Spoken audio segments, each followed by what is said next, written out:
So we have speakers sessions. We also have fireside chats where we'll have folks seated here engaged in a conversation as if none of you exist. So they're just going to keep talking and you get to listen in. And they might engage you, they might not engage you, it's really up to them. And then we also have the fishbowls. So fishbowls is a little larger group, but there will be a bit of an engagement. We'll explain as we get closer to a fishbowl, and we have different format styles for each of the fishbowls in place. So it's our privilege to welcome the first speaker. I'm just going to read off this, but I could also speak from my own experience engaging with Subir for a very long time. But Subir has worked to improve education quality since 1986, beginning with 7 years in a tribal village in MP with Eklavya. He was editor at the National Center for Children's Literature, NBT India, and supported India's Education for All initiative. He was consulted for over 30 plus, I'd say, the Indian state UT governments and 12 national governments in Asia and Africa, working with organizations like the World Bank, USAID, and UNICEF. Subir leads Team Ignus on curriculum and teacher training and founded Mannan Books, an educational publishing house. He has contributed to various advisory committees and co-authored Child Development and Education in the 21st Century. This is Springer publication. Yeah. So do have a look at it. It's a fantastic read. And stage is yours. Welcome.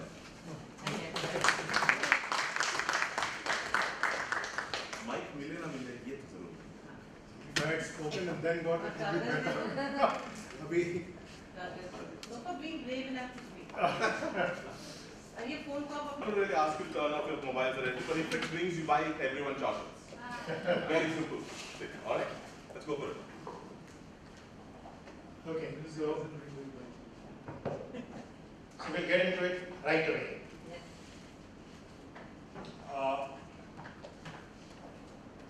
Since India launched its Education for All programs in 1994, we've had between 10 million to 45 million days of in-service teacher training every year, especially in this century that has gone up very, very dramatically.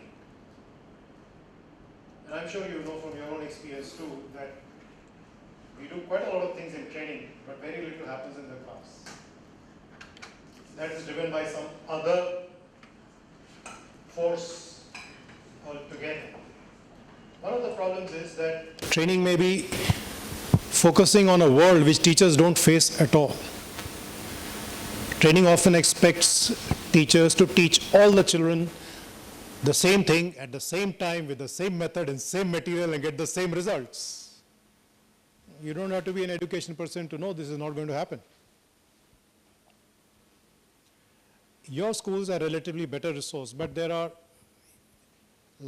about maybe 10 lakh schools in India where teachers teach more than one grade at one time. We have 1.5 lakh single teacher schools. 40% children, including in your schools, learn in languages which are not their mother tongues. So teachers are essentially asked to do things which cannot be done. I call it design to fail. So that is why the word training, in fact, training used to be a very controversial word in the 1980s because you train horses and dogs. Do you also train teachers? Then professional development came in, then continuous professional development came in. But I think we mean training. So I'm sticking with the word training because we are preparing teachers to do something which they are not yet ready to do. One other big failing that happened is that everybody focuses on competence. So, a person with an M.Ed is not necessarily a better teacher than a person with D.El.Ed. Because the motivation may be less. He might feel I'm meant for bigger things and better things. So when training focuses on competence, you don't necessarily get a lot of performance. And of course, in the last 8 to 10 years, there's an explosion in online content for teachers. As you know, wherever teachers are required to complete courses, they have found ways to complete courses in minutes. They compete with each other. Like if you've heard of this platform called Diksha, which is one of the world's largest platforms, I think currently a teacher has a record of being able to do one course in 17 seconds. And very often they get their children to do the course for them rather than doing it themselves. We also know that in today's time, and this applies to all teachers and all of us, mostly people are not able to concentrate on anything for more than 3 minutes at a time, especially if it's on screen. And that has serious implications. People reading long books is an old story now. So all of this, after investing roughly maybe 300 lakh crore rupees in teacher training in the last some years, just because training is available doesn't mean teachers will participate. Just because they participate, it doesn't mean they will be engaged. Just because they're engaged, it doesn't mean they will actually learn. We do this very peculiar way of testing teacher learning, which is called pre and post test. Somebody can do very well in a test but do nothing in the class. Even when teachers do learn, it is not necessary that they're able to convert it into action, because their class may be very different from the one that they were trained for. And even when they do take it up, it is not necessary that children will participate in the way that you expect them to, because very often in older classes, for example, children are used to being given notes, so then they find it difficult to use their minds. So after this massive failure over 30 years, what have we learned? And that is what I'm going to talk about.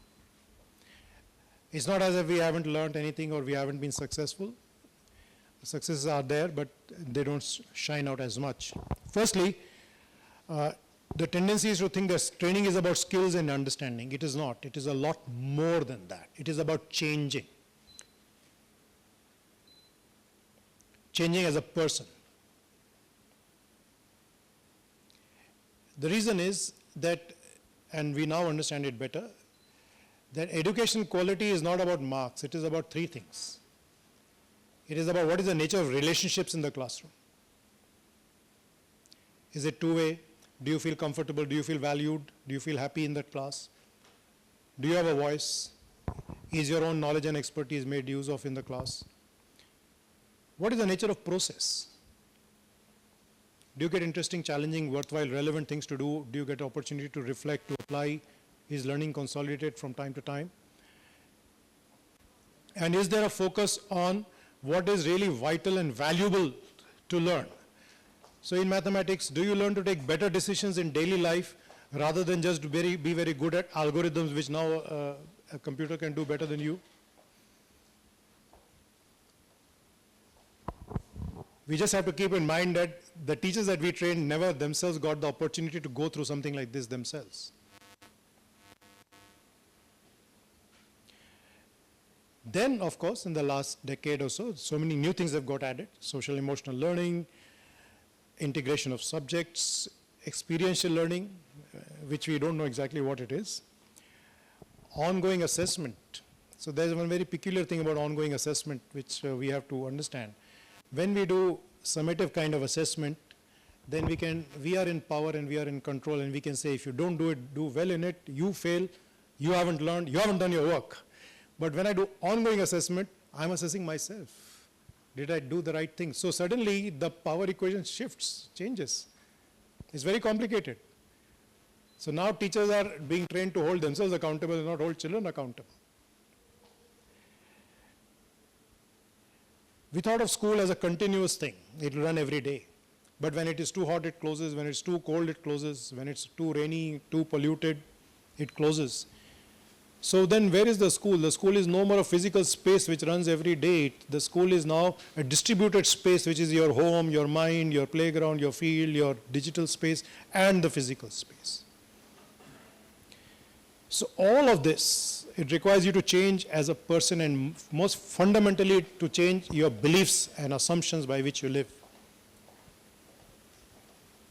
To change attitudes, to recognize diversity among children, accountability. And of course, when we say training, we don't mean only the teacher. It's an ecosystem, and the system in which they are placed, that itself has to change. So for example, if a if in a training you tell teachers, teach children to think for themselves, but you don't let teachers think for themselves by saying on this day you should teach this, then you're not going to get very good results. So the first point that we need to understand is training is not about few inputs into teachers, it is about profound change. And if we don't see it like that, we are not going to see results irrespective of which sector you work in. So what do teachers need from training? The general impression is, ask teachers, they will tell you. That's not good enough. Because teachers don't know what they're expected to do or be. They only know that what you're telling them to do, which they find difficult.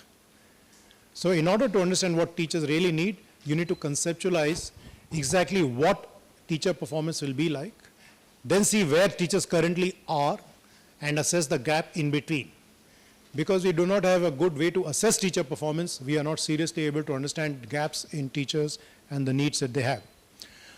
From any teacher's perspective, there are 4 big questions that they want answered, and mostly they are not answered in training. First, what exactly do I have to do? The question is very sharp, and the answers are always very vague. Be nice to children, say good morning, say hello, integrate the subject, teach in a very interesting manner. That's not the same as exactly what I have to do. When I step in, okay, I step in with a smile. Do I start my class with a question, or do I start with a picture, or what do I do? That doesn't mean that teachers are looking for scripted thing. They want to know what it means to implement the theory that you are talking about. But then they also want to know, why do I have to do that, and why that and nothing else? And then, my class is different from this training hall. The way you're doing it is not the way I can do it. So how do I do it in keeping with my circumstances? And how do I know I'm doing it right? There's another dimension to what teachers need. Teachers need to learn many new things, acquire many new things, but they also need to shed a lot of things. So for example, teachers might feel these poor children who got admitted, say EWS category, they are not good enough. They might have a feeling of discrimination. They need to shed that. The point is, as trainers, we need to understand that the method by which teachers acquire things are very different from the methods by which they shed certain things. They are not the same. Very often the focus is on the theory of learning, but the theory of learning is not the same as the theory of teaching. If I say children construct their understanding, okay, very good, but what does teacher have to do so that children construct their understanding is not very clear.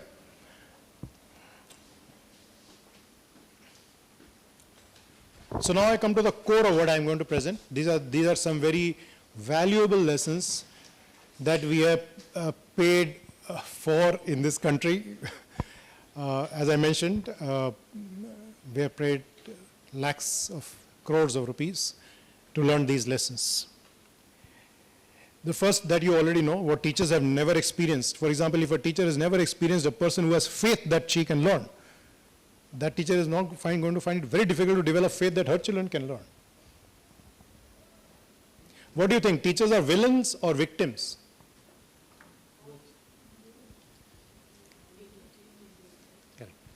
What are resource persons who give easy answers or who give tough answers? Okay, so the point is that if teachers have not experienced what they are expected to generate for their students, it is not going to happen. That has serious implications for what we have to do. Long ago, when our country introduced activity-based learning, this is actually quite old, from 1986 onwards, everybody was talking about activity, and activity. You must do activity. And we named it the Zinglo problem because the analogy is Zinglo is defined, let's say, as red and green and very huge. Then somebody else tells somebody else, Zinglo is red and green and very huge. And then that person tells somebody else, but nobody has seen what the Zinglo is. It's like a ghost. Everybody talks about it, has never seen it. So what really enables learning is to generate high quality, challenging, engaging experiences for teachers. create activities in such a way, for example, that they forget to have lunch and ask them what happened.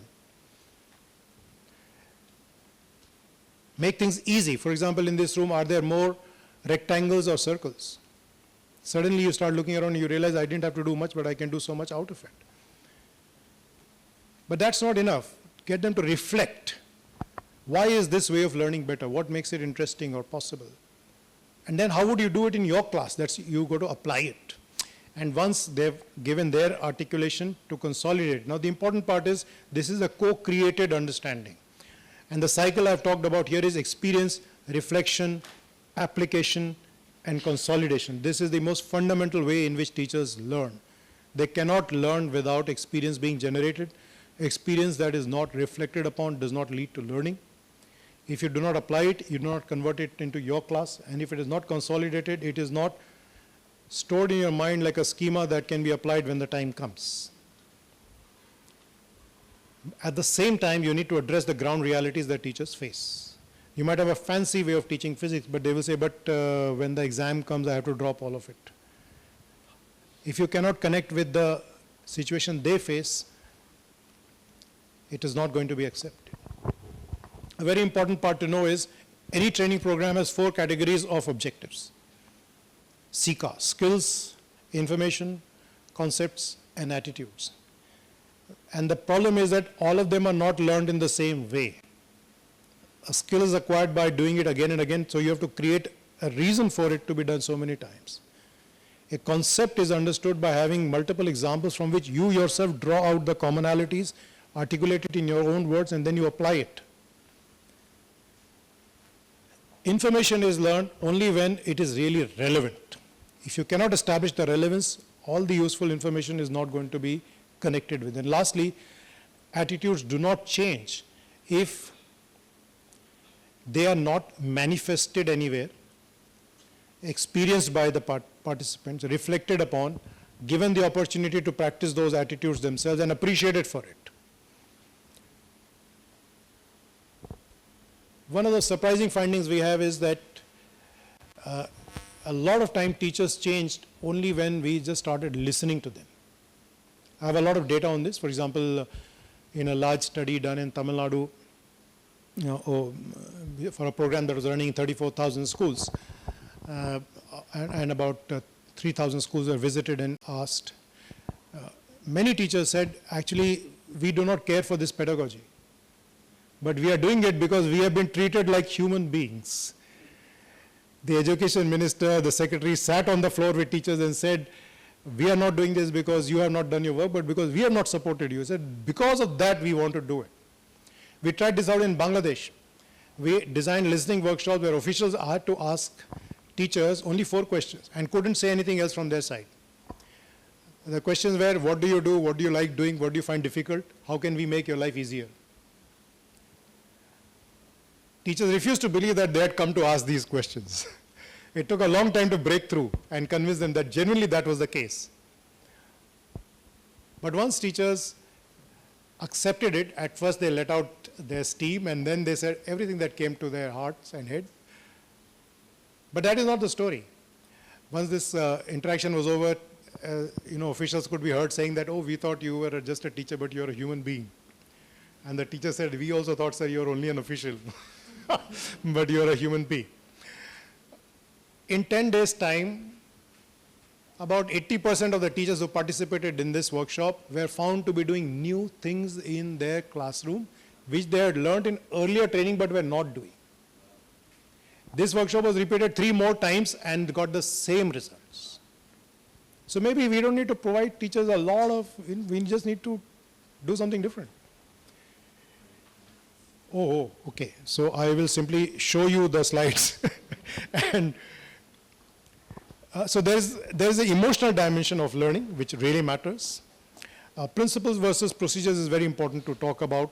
Procedure is that everybody has to do it exactly the same way. A principal, for example, when introducing a new topic, use children's background knowledge. So somebody can do it through discussion or with a picture or with a song or a dance, it doesn't matter, but the principle is still valid. And this is critical if you want context-specific implementation of your training. Tacit versus explicit knowledge that I'm sure you know. Since we are getting so big on technology, I just want to give you a few, what's the term, pouring wet water, cold water kind of facts. There is no evidence that technology improves learning. In a study of 37 richest countries, in OECD countries, OECD, you can look it up in 2015, the report showed that there was insignificant impact of presence of technology in the classroom. Countries like USA, which have 2.5 computers per child, do not show that it helps. Why? The same children do not use the computers in the classroom. They come outside and they fish out their own device and use that because they can set the agenda. So technology works only when it is used in an empowering manner. So on the online, a lot of work has been done on this, so I am not going there. But this second last bullet is really critical. By now we have decoded or uncovered that there is a sequence in teacher learning. Just as children learn counting, then addition, multiplication, division, there is a sequence in teacher learning. And this takes place in three ways.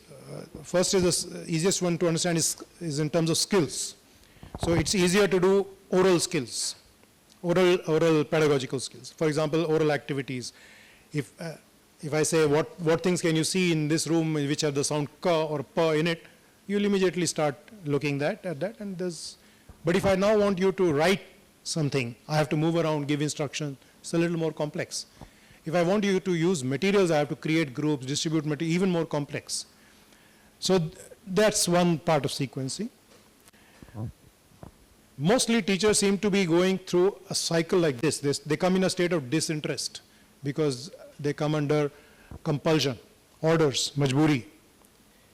And if you simply do your training, what they will do is that they will say, very good, never attended such good training, and they will go and do nothing in their class. This is a way in which teachers fool trainers.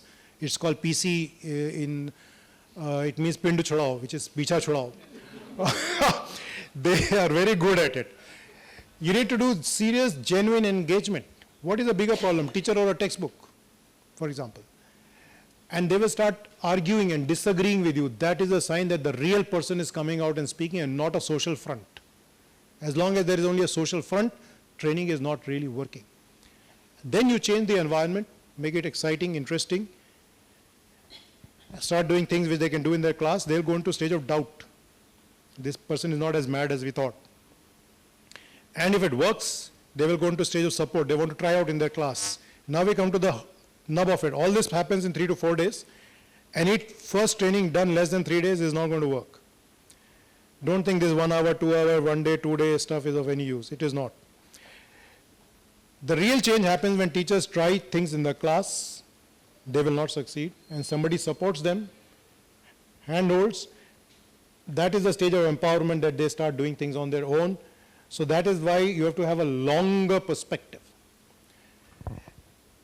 We've learned a very bitter lesson that in terms of attitude, so many of you might be working on gender issues, for example. They are the last attitudes to change. Teachers first change their attitude that children are capable of doing something. Then they learn that poor children can do something. Then they learn that children from religions other than ours can do something. Then they learn that children from certain castes can do something. And right in the end, unfortunately, they realize that girls too can do things. When you don't follow this sequence, they do not have the mental and social equipment to go to the next level. So things become insecure, problematic. They may not say anything, but change doesn't happen. I'm going to stop here, but I'll just walk you through my remaining slides in a minute. I put here certain conditions when training really delivers. This is for those of you who have to organize it. And what kind of trainers really work. And just to mention this, that in sports, you will never accept a sports academic to become a coach. He has to have played the sport himself. But in training, for example, we feel somebody great professor, he has never taught kids in his life. How the hell is he coming here and talking to teachers?